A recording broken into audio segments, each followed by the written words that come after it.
C'est la mission du jour pour Louisette Dadu. Bonjour Madame Péniolin. Bonjour, comment allez-vous? Ça va? Cette bénévole retraitée doit transporter cette personne âgée. Direction la clinique pour un rendez-vous médical.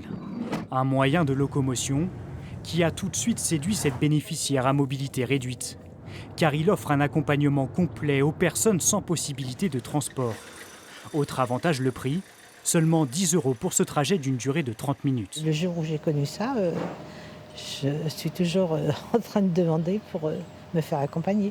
Parce que c'est plus une sécurité, je pars sereine, comme ça je n'ai pas à me tracasser du trajet et puis je suis toujours bien accompagnée. L'association compte actuellement 50 chauffeurs bénévoles comme Louisette.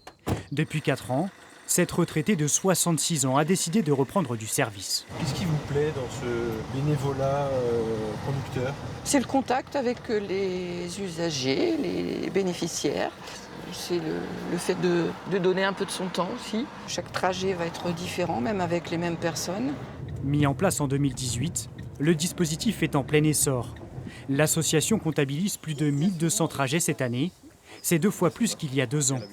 La demande ne cesse d'augmenter. Problème, c'est qu'il nous manque énormément de conducteurs et pour pallier à tout ça, il nous faut beaucoup plus de bénévoles, surtout sur la ville de Chauvigny comme je le disais, mais aussi dans d'autres communes parce qu'on couvre quand même 21 communes sur l'est de Poitiers. l'objectif pour l'association, trouver 15 nouveaux conducteurs bénévoles dans les prochaines semaines.